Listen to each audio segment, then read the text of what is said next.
তাই লালিত পালিত হয়েছিলেন। ছোটবেলা থেকেই পিতা তার সঙ্গে ছিল না। যখন বালক ইসমাইল আলাইহিস সালাম শুনলেন পিতা তাকে নিয়ে এক জায়গায় দাওয়াতে যাবেন, বালক ইসমাইল মনের আনন্দে নেচে উঠল। তখন তিনি মাতা হাজেরার কাছে গিয়ে বললেন, আম্মাজান, আপনি কি শুনছেন? আব্বাজান আমাকে কি বলছে? আমাকে নিয়ে তিনি নাকি এক জায়গায় দাওয়াত খেতে যাবে। ও আম্মাজান, আপনি তাড়াতাড়ি করে আমাকে গোসল করিয়ে দিন, আমার উত্তম পোশাক সজ্জিত করে দিন, আমি আব্বার সাথে দাওয়াত খেতে যাব। তখন ইসমাইল আলাইহিস সালাম বললেন, আমার যে আর তর্স হয়েছে না। তখন বিবি হাজেরা বললেন, সত্যি কি তিনি তোমাকে নিয়ে দাওয়াত খেতে যাবে? হযরত ইসমাইল আলাইহিস সালাম বললেন, আপনি তাকেই জিজ্ঞেস করে দেখুন না। এরপরে বিবি হাজেরা আলাইহিস সালাম ইব্রাহিম আলাইহিস সালামকে জিজ্ঞেস করলেন, ও আমার প্রাণের স্বামী, আমি কি শুনলাম আপনি নাকি ইসমাইলকে নিয়ে একটি দাওয়াতের কাজে যাবেন এবং দাওয়াত খেতে যাবেন?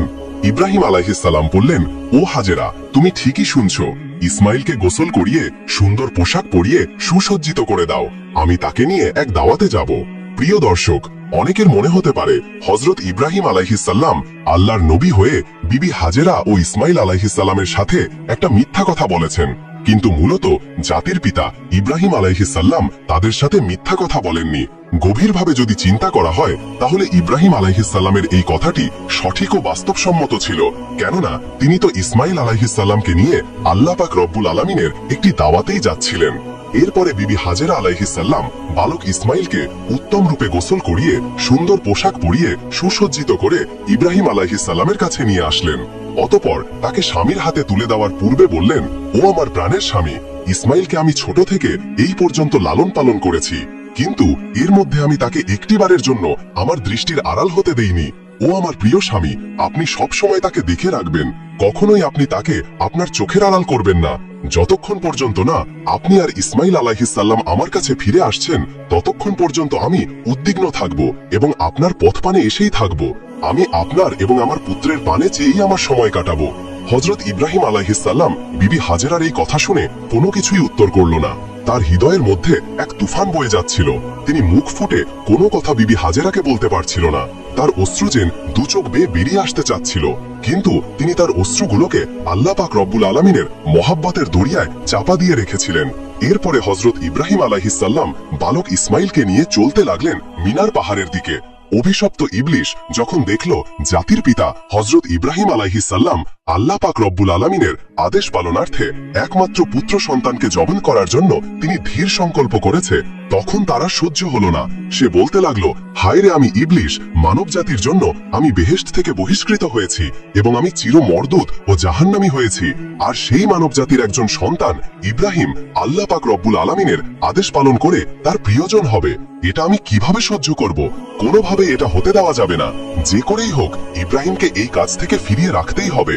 তাই ইবলিশ তার চক্রান্ত ষড়যন্ত্র বাস্তবায়নের জন্য সর্বপ্রথম বিবি হাজেরা আলাইহিস সালামের কাছে একজন ভালো মানুষের বেশ ধরে উপস্থিত হলো। বিবি হাজেরা আলাইহিস সালামের কাছে গিয়ে ইবলিশ বলল, ও হাজেরা, তুমি কি জানো তোমার স্বামী ইব্রাহিম তোমার সন্তানকে কোথায় নিয়ে যাচ্ছেন? তখন বিবি হাজেরা আলাইহিস সালাম বললেন, কেন? তিনি তাকে একটি দাওয়াতে নিয়ে যাচ্ছেন। তখন ইবলিশ বলল, আমি এতদিন ঠিকই শুনেছি, নারী জাতি অত্যন্ত সহজ ও সরল, তাদেরকে যে কোনো মিথ্যা কথা বলে ও প্রতারণামূলক কথা বলে ধোঁকা দেওয়া যায়। তোমাদের স্বামী তোমাকে ধোঁকা দিয়েছে। বিবি হাজেরা আলাইহিস সালাম শয়তানের মুখের এই কথা শুনে বলল, তুমি এই কেমন কথা বলছো? আমার স্বামী আল্লাহর নবী, তিনি কিভাবে আমাকে ধোঁকা দিতে পারেন? আমি তোমার কথা বিশ্বাস করি না। আর সত্যি করে বলো তো, তুমি কে এবং কি উদ্দেশ্যে আমার স্বামীর বিরুদ্ধে তুমি আমাকে প্রচারিত করছো? তুমি এখনই আমার কাছ থেকে দূর হয়ে যাও। ইবলিস বলল, ও হাজেরা, এখন তো তুমি অত্যন্ত তেজের সাথে কথা বলছো, কিন্তু কালকে যখন দেখতে পাবে সত্যি ইব্রাহিম তার সন্তান ইসমাইলকে জবেহ করে দিয়েছে, তখন দেখা যাবে তোমার এত তেজ কোথায় থাকে। বিবি হাজেরা এবার বিরক্ত হয়ে বললেন, আচ্ছা, তুমি কি বলতে যাচ্ছ, একটু খুলে বলো তো। শয়তান তখন বলল, আমি সে কথা বলার জন্য তোমার কাছে এসেছি। তখন বিবি হাজেরা বললেন, তুমি কি আমাকে বুঝিয়ে বলতে পারো, এর কি কোনো যুক্তি হয়? একজন পিতা কেন তার একমাত্র নিরপরাধ সন্তানকে জবেহ করবে? শয়তান বলল, হাজেরা, ইব্রাহিম খামাখায় ইসমাইলকে জবেহ করে না। আল্লাহ পাক রব্বুল আলামিন তাকে নির্দেশ দিয়েছেন তিনি যেন ইসমাইলকে তার রাস্তায় জবেহ করে। সে কারণে ইব্রাহিম আলাইহিস সালাম তোমার পুত্র ইসমাইলকে তার পাহাড়ের দিকে নিয়ে যাচ্ছে। এখনো সময় আছে, তুমি তাড়াতাড়ি করে ইসমাইলকে তার হাত থেকে রক্ষা করো, নাইলে দেখবে ইব্রাহিম তোমার পুত্র ইসমাইলকে আল্লাহর আদেশ পালন করতে গিয়ে জবেহ করে ফেলবে। তখন বিবি হাজেরা এবার শয়তানের কথা শুনে বললেন, আল্লাহ পাক রব্বুল আলামিন দুনিয়ার এতগুলো মানুষের মধ্য থেকে যদি আমার পুত্র ইসমাইলকে তার রাস্তায় জবেহ করার জন্য কবুল করে থাকেন, তাহলে এর চাইতে বড় সৌভাগ্যের বিষয় তো আমার জন্য আর কিছুই হতে পারে না। শুধু একজন ইসমাইল নয়, আল্লাহ পাক রব্বুল আলামিন যদি আমাকে হাজার হাজার সন্তান দিতেন, আর সেই হাজার হাজার সন্তানকেও যদি আল্লাহ পাক রব্বুল আলামিনের রাস্তায় কুরবানি করার জন্য আল্লাহ পাক যদি আমাদেরকে আদেশ দিতেন, আমি খুশি মনে তাদের সকলকেই আল্লাহ পাক রব্বুল আলামিনের রাস্তায় জবেহ করে উৎসর্গ করে দিতাম। আমি বুঝতে পেরেছি তুমি মরদুদ, তুমি ইবলিশ, আর তুমি আমাকে ধোঁকা দিতে ও প্ররোচিত করতে এসেছো। আমি তোমার কাছ থেকে আল্লাহর আশ্রয় প্রার্থনা করছি। তিনি বললেন, আউযু বিল্লাহি মিনাশ শাইতানির রাজিম, লা হাওলা ওয়ালা কুওয়াতা ইল্লা বিল্লাহিল আলিয়্যুল আযীম। ও ইবলিশ, তুমি এখনই আমার চোখের সামনে থেকে দূর হয়ে যাও। বিবি হাজেরা আলাইহিস সালামের এই তেজদীপ্ত বক্তব্য শুনে ইবলিশ আর তার কাছে টিকতে পারল না। অতঃপর সে সেখান থেকে পাগলা কুকুরের মতো লেজ গুটিয়ে পালিয়ে গেল। ইবলিশ যখন দেখল বিবি হাজেরাকে ধোঁকা দিয়ে কোনো রকমই কাজ করা যাচ্ছে না, তখন সে চিন্তা করতে লাগলো, যাই বালক ইসমাইলকে গিয়ে এবার ধরি। হযরত ইসমাইল আলাইহিস সালাম হযরত ইব্রাহিম আলাইহিস সালামের পিছনে পিছনে চলতেছিলেন এবং তিনি কিছুটা তার পিছনেই ছিলেন। ইবলিশ তখন ইসমাইল আলাইহিস সালামকে হাতের ইশারায় ডেকে ইব্রাহিম আলাইহিস সালাম থেকে আরো দূরত্বে নিয়ে গেল। এরপর সে ইসমাইল আলাইহিস সালামকে বলল, ও ইসমাইল, তুমি কি জানো তোমার পিতা তোমাকে কোথায় নিয়ে যাচ্ছে? ইসমাইল আলাইহিস সালাম বললেন, কেন দাওয়াত খেতে নিয়ে যাচ্ছে? তখন ইবলিশ বলল, ওহে বালক, তুমি তো অত্যন্ত কচি ও ছোট, তোমার মন সাদাসিধে ও ভোলাবালা, তাই তোমার পিতা তোমাকে দাওয়াত খাওয়ার কথা বলে ধোঁকা দিয়েছে। তখন ইসমাইল আলাইহিস সালাম বললেন, তুমি এ কেমন কথা বলছো? কেন আমার পিতা আমাকে ধোঁকা দিবে? আমি তার একমাত্র সন্তান, আর এতদিন পরে তিনি আমার সাথে দেখা করতে এসেছেন। ধোঁকা দেওয়ার উদ্দেশ্য কি হতে পারে? তখন ইবলিশ বলল, ও ইসমাইল, তুমি জেনে রাখো তোমার পিতা তোমাকে দাওয়াত খাওয়ার কথা বলে ধোঁকা দিয়ে জবেহ করার জন্য নিয়ে যাচ্ছে। মিনার পাহাড়ে গিয়ে তিনি তোমাকে জবেহ করে দিবেন। তখন ইসমাইল আলাইহিস সালাম বললেন, এটার কি কোনো যুক্তি হতে পারে যে কোনো পিতা তার একমাত্র সন্তানকে বিনা কারণে জবা করে দিবেন? ইবলিশ তখন বললেন, ও ইসমাইল, তোমার পিতা বিনা কারণে তোমাকে জবা করবে না। আল্লাহ পাক রব্বুল আলামিন তাকে নির্দেশ দিয়েছেন তিনি যেন তোমাকে তার রাস্তায় কোরবানি করেন, আর আল্লাহর নির্দেশ পালন করার জন্যই তোমার পিতা তোমাকে মিনার পাহাড়ে জবেহ করার জন্য নিয়ে যাচ্ছেন। তখন ইসমাইল আলাইহিস সালাম বললেন, আল্লাহ পাক রব্বুল আলামিন এই দুনিয়াতে এত এত মানুষের মধ্য হতে যদি আমাকেই তার রাস্তায় জবেহ করার জন্য কবুল করে থাকেন, তাহলে এর চাইতে বড় সৌভাগ্য বিষয় আর কি বা হতে পারে? আমি বুঝতে পেরেছি তুমি হলে ইবলিশ। ও ইবলিশ, তুমি জেনে রাখো আল্লাহ পাক রব্বুল আলামিন যদি আমাকে লক্ষ কোটি জীবন দিতেন, আর সেই লক্ষ কোটি জীবনকেও আল্লাহ পাক রব্বুল আলামিন যদি তার রাস্তায় কোরবানি করার জন্য কবুল করতেন, তাহলে আমি প্রতিবারই আল্লাহ পাক রব্বুল আলামিনের রাস্তায় কোরবানি হওয়ার জন্য প্রস্তুত থাকতাম। ও ইবলিশ, তুমি আমার কাছ থেকে এখনই দূর হয়ে যাও, আমি তোমার থেকে আল্লাহর কাছে আশ্রয় প্রার্থনা করছি। তখন ইসমাইল আলাইহিস সালাম বললেন, আউযু বিল্লাহি মিনাশ শাইতানির রাজিম। এরপরে হযরত ইসমাইল আলাইহিস সালাম ইবলিশকে লক্ষ্য করে পাথর মারতে লাগলেন। ইসমাইল আলাইহিস সালামের সেই স্মৃতির চরণ করে আজ পর্যন্ত হাজিরা হজে গিয়ে সেই শয়তানের গায়ে পাথর নিক্ষেপ করে। এরপরে হযরত ইব্রাহিম আলাইহিস সালাম পুত্র ইসমাইলকে নিয়ে মিনা প্রান্তরে উপস্থিত হলেন। তাফসিরে রুহুল মানিতে রয়েছে, ইসমাইল আলাইহিস সালামকে জবেহ করার পূর্বে জাতির পিতা হযরত ইব্রাহিম আলাইহিস সালাম তার সাথে একটি পরামর্শ করে নিতে চাইলেন। কোরআনের ভাষায় ইব্রাহিম আলাইহিস সালামের সেই পরামর্শের বাক্যগুলি ছিল এইরূপ। তিনি বললেন, ইন্নি আফিল মানামা ইন্নি জাবিহুম ফানজুর মাজা তারা। তিনি বললেন, হে আমার বৎস, আমি স্বপ্নে দেখছি যে আমি তোমাকে জবেহ করছি, এখন তোমার অভিমত কি বলো? তখন ইসমাইল আলাইহিস সালাম বলল, হে আমার পিতা, আপনি যা আদিষ্ট হয়েছেন তাই করুন। আল্লাহ ইচ্ছা করলে আপনি আমাকে ধৈর্যশীলদের অন্তর্ভুক্ত পাবেন। হযরত ইসমাইল আলাইহিস সালামের এইরূপ জবাব শুনে ইব্রাহিম আলাইহিস সালাম অত্যন্ত খুশি হলেন। তারপর ইসমাইল আলাইহিস সালাম তার পিতাকে লক্ষ্য করে বললেন, ওহে আব্বাজান, আপনি তো আমাকে জবেহ করে দিবেন, তার পূর্বে আমার কয়েকটি অনুরোধ রয়েছে। আপনি কি দয়া করে আমার সেই অনুরোধগুলি রক্ষা করবেন?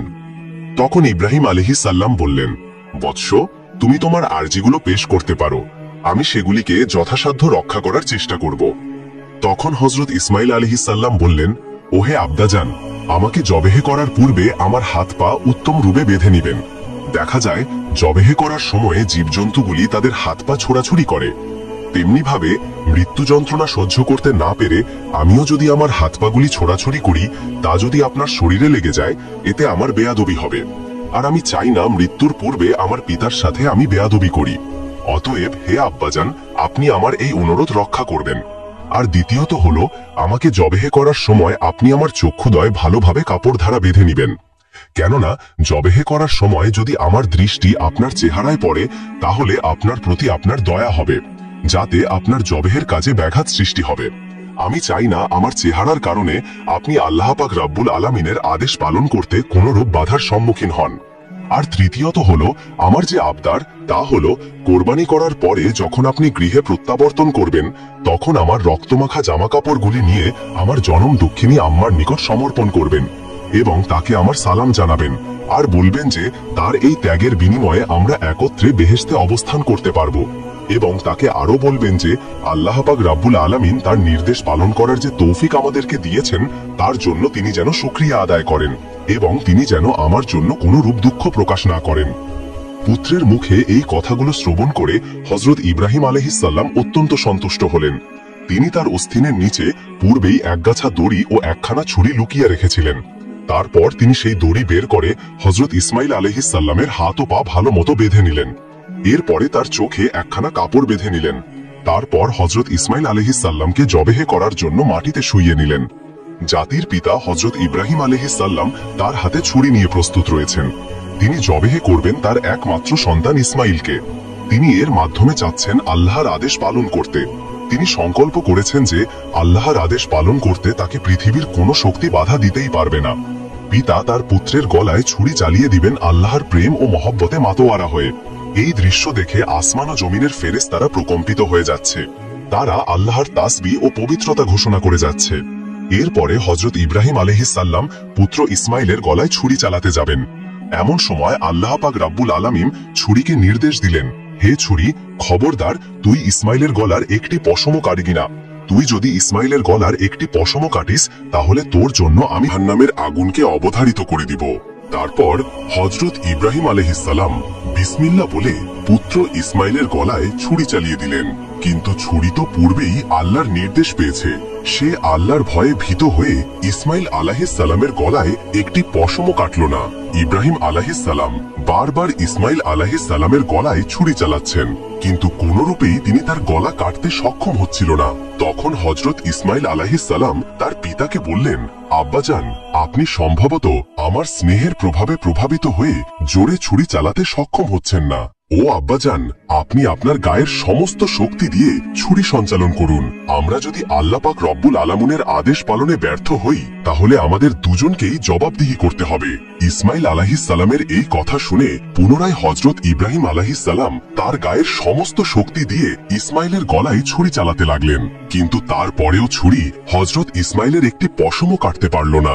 অনেকক্ষণ ধরে এভাবে ছুরি চালানোর পরেও হযরত ইব্রাহিম আলাইহিস সালাম একেবারে বিরক্ত হয়ে গেলেন। তারপর তিনি সজোরে ছুরিটিকে একদিকে নিক্ষেপ করলেন, আর সেই ছুরি গিয়ে লাগলো একটি পাথরের গায়ে। সঙ্গে সঙ্গে পাথরটি দ্বিখণ্ডিত হয়ে গেল। ইব্রাহিম আলাইহিস সালাম চক্ষু খুলে দেখলেন ছুরির আঘাতে পাথর দ্বিখণ্ডিত হয়ে গেছে। অতঃপর তিনি আবার ছুরিটিকে হাতে নিলেন। এরপর আল্লাহর নামে পুনরায় তিনি হযরত ইসমাইল আলাইহিস সালামের গলায় ছুরি চালাতে যাবেন। এমন সময় আল্লাহ পাক রব্বুল আলামিন হযরত জিবরাইল আলাইহিস সালামকে হুকুম দিলেন, ওহে জিবরাইল, তুমি বেহেশত থেকে একটি দুম্বা নিয়ে যাও আর ইসমাইলকে সরিয়ে তার জায়গায় বেহেশতি দুম্বাটি রেখে দাও। হযরত জিবরাইল আলাইহিস সালাম চোখের পলকে বেহেশত থেকে একটি দুম্বা নিয়ে তিনি চলে আসলেন। প্রিয় দর্শক, এখানে একটি কথা বলে রাখা ভালো, এই দুম্বাটি ছিল হযরত আদম আলাইহিস সালামের নেক সন্তান হাবিলের কোরবানিকৃত দুম্বা, যেটি আল্লাহ পাক রব্বুল আলামিন এতদিন বেহেশতে সংরক্ষণ করে রেখেছিলেন। তারপর হযরত জিবরাইল আলাইহিস সালাম ইসমাইল আলাইহিস সালামকে সরিয়ে ইব্রাহিম আলাইহিস সালামের ছুরির নিচে সেই বেহেশতি দুম্বাটি রেখে দিল, আর ওদিকে হযরত ইব্রাহিম আলাইহিস সালাম ছুরি চালিয়ে দিলেন। সাথে সাথে বেহেশতি দুম্বাটি কোরবানি হয়ে গেল। কিন্তু হযরত ইব্রাহিম আলাইহিস সালাম মনে করলেন তার পুত্র ইসমাইলকে তিনি কোরবানি করে দিয়েছেন। কোরবানি সম্পন্ন হওয়ার সাথে সাথে হযরত ইব্রাহিম আলাইহিস সালাম বললেন, আলহামদুলিল্লাহ, আলহামদুলিল্লাহ। তারপর তিনি তার চক্ষু খুলে দেখলেন ইসমাইল তো তার পাশে দাঁড়িয়ে রয়েছে। কোরবানি হয়ে গেছে একটি বেহেশতি দুম্বা। এই দৃশ্য দেখে হযরত ইব্রাহিম আলাইহিস সালাম আল্লাহর ফেরেশতা জিব্রাইল আলাইহিস সালামকে জিজ্ঞাসা করলেন, হে ভাই জিব্রাইল, আল্লাহ পাক রব্বুল আলামিন কি তবে আমার কোরবানি কবুল করেননি? কেন আমি আমার পুত্র ইসমাইলকে কোরবানি করতে সক্ষম হলাম না? হযরত জিব্রাইল আলাইহিস সালাম বললেন, হে ইব্রাহিম, আল্লাহ তাআলা আপনার প্রতি সন্তুষ্ট হয়েছেন। আপনি তার নির্দেশ পালন করতে গিয়ে স্বীয় পুত্রকে কোরবানি করতে উদ্যত হয়েছিলেন এবং আপনার পুত্র যেভাবে আল্লাহর নির্দেশ মান্য করে স্বীয় প্রাণ তার রুহে উৎসর্গ করতে প্রস্তুত হয়েছিলেন, তাতেই আল্লাহ পাক রব্বুল আলামিন আপনাদের পিতা ও পুত্রের উভয়ের ওপরে অত্যন্ত সন্তুষ্ট হয়েছেন। তিনি আপনাদের উভয়কে পরীক্ষা করেছিলেন এবং আপনারা সেই পরীক্ষায় উত্তীর্ণ হয়েছেন। তাই আল্লাহ পাক রব্বুল আলামিন আপনার উপর সন্তুষ্ট হয়ে বেহেশত থেকে একটি দুম্বা প্রেরণ করেছেন, আর সেই দুম্বাটিকেই আপনি কোরবানি করেছেন। হযরত জিব্রাইল আলাইহিস সালামের মুখ থেকে এই কথা শ্রবণ করার পরে হযরত ইব্রাহিম আলাইহিস সালাম পুনরায় আল্লাহ পাক রব্বুল আলামিনের শুকরিয়া আদায় করলেন। আল্লাহ পাক রব্বুল আলামিন হযরত ইসমাইল আলাইহিস সালামকে কোরবানি দেওয়ার সর্বশেষ পরিস্থিতির ওপরে আল কোরআনে উল্লেখ করেছেন, লাম আসলাহা ওয়াজাবিন ইব্রাহিম মুহসিন ইন্নাহু মিনাল মুহসিনিন। আল্লাহ পাক রব্বুল আলামিন বললেন, অতঃপর তারা যখন উভয় আল্লাহ পাক রব্বুল আলামিনের অনুগত্য প্রকাশ করল এবং ইব্রাহিম তার পুত্রকে জবেহ করার জন্য কাঁধ করে শায়িত করল, আর তখনই আমি তাকে আহ্বান করে বললাম, হে ইব্রাহিম, তুমি তোমার স্বপ্নের আদেশ সত্যিই পালন করলে, আর এভাবেই আমি সৎকর্ম পরায়ণদেরকে পুরস্কৃত করে থাকি। নিশ্চয়ই এটা ছিল একটা স্পষ্ট পরীক্ষা, আর আমি তার পরিবর্তে এক পুষ্ট জন্তু জবেহ করেছিলাম এবং আমি তা পরবর্তীদের জন্য নিদর্শন করে রেখেছি। ইব্রাহিমের ওপর শান্তি বর্ষিত হোক। এভাবেই আমি সৎকর্ম পরায়ণদেরকে পুরস্কৃত করে থাকি। প্রিয় দর্শক, এই ছিল হযরত ইব্রাহিম আলাইহিস সালাম কর্তৃক তার পুত্র ইসমাইল আলাইহিস সালামকে কোরবানি দেওয়ার কাহিনী। আল্লাহ পাক রব্বুল আলামিন জাতির পিতা হযরত ইব্রাহিম আলাইহিস সালামের এই ত্যাগ তিতিক্ষা ও আল্লাহর প্রেম থেকে আমাদেরকেও শিক্ষা লাভ করার তৌফিক দান করুন। সকলেই কমেন্ট বক্সে লিখুন আমিন। এরকম নিত্য নতুন ইসলামিক ঘটনা পেতে অবশ্যই আমাদের এই চ্যানেলটি সাবস্ক্রাইব করে পাশে থাকবেন। তো দেখা হচ্ছে পরবর্তী ভিডিওতে। সে পর্যন্ত আল্লাহ পাক রব্বুল আলামিন আপনাদের সকলকে ভালো